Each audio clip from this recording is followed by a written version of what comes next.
ಅವಳದೊಂದು ಚಿಕ್ಕ ಕಂಡೀಷನ್. ಏನ್ ಕಂಡೀಷನ್? ನೀವಿಬ್ರು ಆಡ್ತಿರಲ್ಲ ಆಟನ, ಅದನ್ನ ವಿಡಿಯೋ ಮಾಡ್ಕೊತಾನಂತೆ.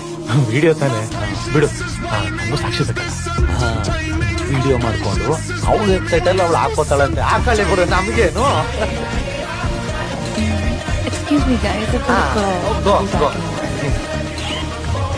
ಅಮೆರಿಕದಲ್ಲಿ ಹಾಕೋದು ಇಲ್ಲಿ ಅವನ್ ನೋಡ್ತಾನಂತ.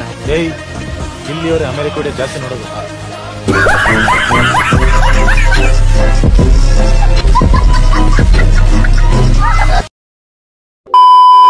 You like kids? What? Do you like kids? Yeah. But I like the process.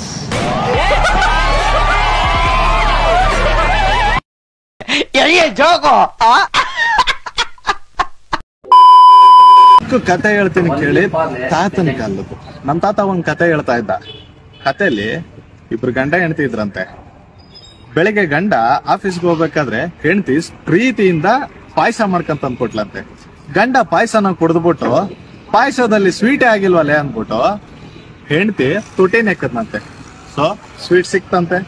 ಆಫೀಸ್ಗೆ ಹೋದ, ಕೆಲ್ಸ ಮುಗಿಸ್ಕೊಂಡು ಮತ್ತೆ ರಾತ್ರಿ ಮನೆಗ್ ಬಂದು ಊಟ ಮಾಡ್ತಾ ಇದ್ದಂತೆ. ಊಟ ಮಾಡ್ಬೇಕಾದ್ರೆ ಊಟದಲ್ಲಿ ಉಪ್ಪೇ ಆಗಿಲ್ವಲ್ಲೇ ಅಂದ್ಬಿಟ್ಟು ಉಪ್ಪಿಗೋಸ್ಕರ ಏನ್ ನೆಕ್ಕದ್ನೋ ಗೊತ್ತಿಲ್ಲ, ಆದ್ರೆ ಉಪ್ಪು ಸಿಕ್ತಂತೆ. ಅದೇನ್ ನೆಕ್ದಂತ ನನಗೂ ಗೊತ್ತಿಲ್ಲ. ನಾನು ನಿದ್ದೆ ಹೋಗ್ಬಿಟ್ಟೆ. ನಮ್ ತಾತ ಅದೇನ್ ಹೇಳೋದನ್ನ ಕೇಳಿಸ್ಕೊಳ್ಳಿಲ್ಲ. ನಿಮ್ಗೆ ಏನಾರ ಗೊತ್ತಿದ್ರೆ ದಯವಿಟ್ಟು ಕಮೆಂಟ್ ಮಾಡಬೇಡಿ. ಕಮೆಂಟ್ ಆಫ್ ಮಾಡಿದೀನಿ, ಓಕೆನಾ? ಗೊತ್ತಿದ್ರೆ ನಿಮ್ ಫ್ರೆಂಡ್ಸ್ಗೆಲ್ಲ ಶೇರ್ ಮಾಡಿ ಅವ್ರಿಗೆ ಹೇಳಿ, ಓಕೆನಾ? ಬಾಯ್, ಥ್ಯಾಂಕ್ ಯು. ಇದು ಆಕ್ಚುಲಿ ಚೆನ್ನಾಗಿರೋದು. ಡೈಲಾಗ್ ಏನಂದ್ರೆ, ನಿನ್ನ ಬಾಯಲ್ಲಿ ನಾನು ಹೇಳಿದ್ದು ನೋಡಿದ್ದೆ. ಅರ್ಥ ಆಯ್ತಾ sir? Okay sir, okay okay sir.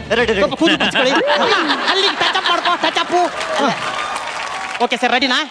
Camera rolling action.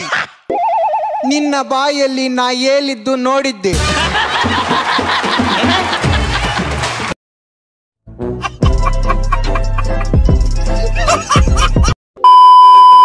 ಇವತ್ತು ನೀನ್ ಇರಬೇಕಾಗಿತ್ತು, ಇವತ್ತು ನೀನು ಬದುಕಿರಬೇಕಾಗಿತ್ತು, ಈ ದೃಶ್ಯನ ಕಣ್ಣಿಂದ ನೋಡ್ಬೇಕಾಗಿತ್ತು. ನಿನ್ನ ಜನ್ಮ ಪಾವನವಾಗಿ ಹೋಗ್ತಿತ್ತು. ಈ ಕಣ್ಣಲ್ಲಿ ಇನ್ನೀ ಏನೇನ್ ನೋಡ್ಬೇಕೋ ಕಾಣೆ.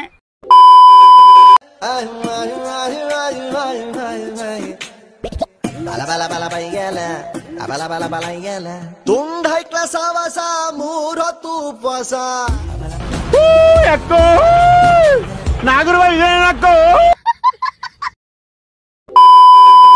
ಮದುವೆ ಮಕ್ಕಳು ಇಲ್ಲಪ್ಪ, ಇನ್ನೂ ಅದಕ್ಕೆಲ್ಲ ಕೈ ಹಾಕಿಲ್ಲ. ಅದಕ್ಕೆಲ್ಲ ಕೈ ಹಾಕೋದಲ್ಲ.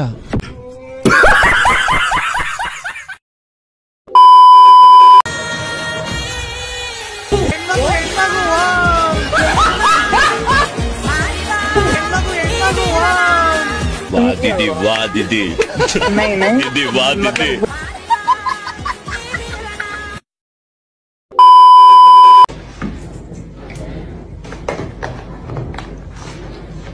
Sorry. Someone.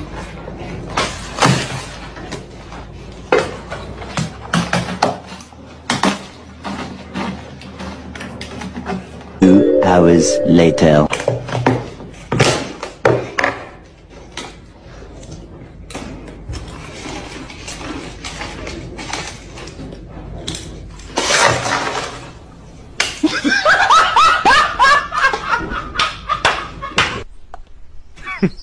Women.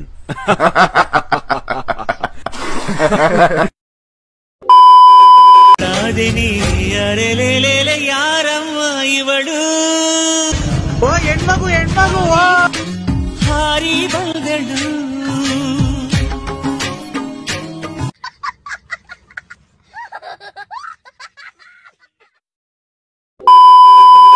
Should a guy earn for you to date him?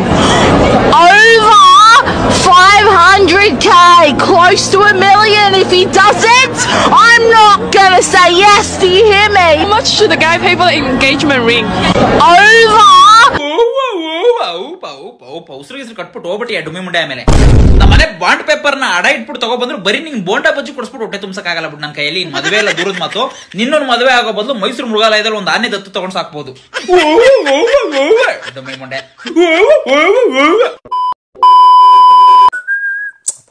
ಶಕೆ ಕಣಪ್ಪ. ಫಸ್ಟ್ ನಮ್ಮ ಮನೆಗೆ ಒಂದು AC ಹಾಕ್ಸ್ಬಿಡ್ಬೇಕು. ಓಹೋ, ಈ ನನ್ನ ಮಗ ನನ್ನ ಹೊಟ್ಟೆಲ್ ಹುಟ್ಟೆ ಇಷ್ಟೊಂದು ಆಡ್ತಾವನೆ. ಇನ್ಯಾವನಾರ ಜೋರಾಗೆ ಕಾಸು ದುಡ್ಡು ಇಟ್ಟರೋ ಮನೆಗೆ ಉಟ್ಬಿಟ್ಟಿದ್ರೆ ಹಿಡ್ದು ನಿಲ್ಸಕ್ಕಾಯ್ತಿತ್ತಪ್ಪ ಇವನ್ನ. ಬೆಳಗ್ಗೆ ಹೊತ್ತು ಹೋದ್ಮೇಲೆ ತೊಳೆಯಕ್ಕೊಬ್ರು ಇಟ್ಕೊಂಡ್ಬಿಡುವ. ಲೋ ಫಾರ್ ಬಡ್ಡಿ ಮಗ. ಅಪ್ಪ ಈಗ ಏನಾಯ್ತು ಅಂತ ಹಿಂಗ್ ಆಡ್ತಾ ಇದೀಯ ನೀನು? ಕರ್ಕ ಹೋಗಿದ್ದಲ್ಲಪ್ಪ ನಿನ್ನೆ ರಾತ್ರಿ ಒಂದು ದೊಡ್ಡ ಹೋಟ್ಲಿಗೆ. ಒಂದು ವಾರ ಏನಾದ್ರೆ ಹೋಟ್ಲಲ್ಲಿ ಊಟ ಮಾಡ್ಬಿಟ್ರೆ ನಮ್ಮ ಮನೆ ಮಠ ಜಮೀನು ಒಲೆನಲ್ಲಿ ಮಾರ್ಕೋಬೇಕಾಯ್ತದೆ. ಆ ಹೋಟ್ಲದು ಪ್ರೈಸ್ ಅಷ್ಟೊಂದು ಜಾಸ್ತಿ ಇರ್ತದೆ ಅಂತ ನನಗೆ ಗೊತ್ತಿರಲಿಲ್ಲ ಕಣಪ್ಪ. ಆದ್ರೂ ಆ ಸಿಜ್ವಾನ್ ಫ್ರೈಡ್ ರೈಸ್ ಎಷ್ಟು ಚೆನ್ನಾಗಿತ್ತಲ್ವಾ, ಕೆಂಪ್ಗೆ. ನಿಂಗ್ ಚೆನ್ನಾಗಿತ್ತು ಅಷ್ಟೇ. ಅದೇ ನಮ್ ಕಡೆ ಹನ್ನೊಂದು ದಿವಸ ಹಾಲು ತುಪ್ಪ ಬಿಡ್ತಾರಲ್ಲ ತಿಥಿಕಾರ್ಯ, ಆ ತಿಥಿಕಾರ್ಯದಲ್ಲಿ ಆ ಸಮಾಧಿ ಸುತ್ತ 101 ವಿಲೇದೆಲ್ಲ ಮಡಿಕ ಬಂದ್ಬಿಟ್ಟು ಕಿಚಡಿಯನ್ನ ಮಡಿಕ ಬರ್ತಾರಲ್ಲ ಸುತ್ತ, ಹಂಗಿತ್ತು. ಅದಕ್ಕೆ 300 ರೂಪಾಯಿ ಕಿಚಡಿ ಅನ್ನಕ್ಕೆ. ಮನೇಲೆ ಒಂದ್ ಮಡಕೆಲ್ ಬೇಸ್ಕ ತಿಂದ್ರಾಗಿರೋದು. ಅಪ್ಪ ಏನಪ್ಪ ಹಿಂಗೆ ಹೇಳ್ತಾ ಇದ್ಯಾ? ಅವ್ರೇನ್ ನಮ್ ತಿಥಿ ಮಾಡಿದ್ರಪ್ಪ. ಹೋಗ್ಲಿ, ಆ ನೂಡಲ್ಸ್ ಚೆನ್ನಾಗಿರ್ಲಿಲ್ವಾ? ಈ ಏರ್ ಉಳುವಾಗ ಗದ್ದೆ ಒಳಗೆ ಹೇಳ್ತಾವಲ್ಲ ಮ್ಯಾಕೆ ಎರೆಹುಳ, ಹಂಗಿದ್ದೋ. ಅದನ್ನೇ ತಂದಿ ಬೇಯಿಸಿ ಎಲ್ಲ ಕೊಟ್ಬಿಟ್ಟವ್ರೆ ಅನ್ನೋಂಗ್ ಆಯ್ತಿತ್ತು. ಏನ್ ಆ ಎರೆಹುಳ ಎತ್ಕೆ ತಿನ್ನಕ್ಕೆ ಕೊಕ್ರಗಳ ನಾವು. ಆ ಎಗ್ ರೈಸ್ಗೆ 180 ರೂಪಾಯಿ ಅಂತೆ. ಒಂದ್ ಕ್ರೇಟ್ ಮೊಟ್ಟೆ ಬರ್ತದೆ 180 ರೂಪಾಯಿಗೆ. ಆಮೇಲೆ ಅದ್ಯಾವ್ದಪ್ಪ ಅದು ಉಂಡೆ ಕೋಳಿ ಕೆಂಪ್ಕಿತ್ತಲ್ಲ, ತಂದೂರಿ ಕರ್ಳು ಕಸಾಲೆ ಎಲ್ಲ ತೆಗ್ದಿದ್ನೋ, ಅಜ್ಜಿ ನೀಟಾಗಿ ಕ್ಲೀನ್ ಮಾಡಿದ್ನೋ ಇಲ್ವೋ, ತಂದು ಹಂಗೆ ಮಡಗ್ಬಿಟ್ಟಿದ್ದ ತಟ್ಟೆ ಒಳಗೆ. ಅದಕ್ಕೆ ಎಷ್ಟು ರೂಪಾಯಿ? 650 ರೂಪಾಯಿ ಅಷ್ಟೇ. ಅಯ್ಯೋಯ್ಯಪ್ಪ, 650 ರೂಪಾಯಿ. 1 kg ಒಳ್ಳೆ ನಾಟಿ ವಾತ್ರ ಮಾಂಸ ಬರ್ತದಲ್ಲಪ್ಪ ನಮ್ಮೂರಲ್ಲಿ. ಅಷ್ಟೇ. ಒಂದೇ ಕಣ್ಣಲ್ಲಿ ಅಳ್ತಾ ಇದೆ. ದಯವಿಟ್ಟು ಕೆಳಗಡೆ ಕೆಂಪು ಬಟನ್ ಕಾಣಿಸಿ ಸಬ್ಸ್ಕ್ರೈಬ್ ಅನ್ನ ಹಂಗೆ ಆಗ್ಬಿಡಿ.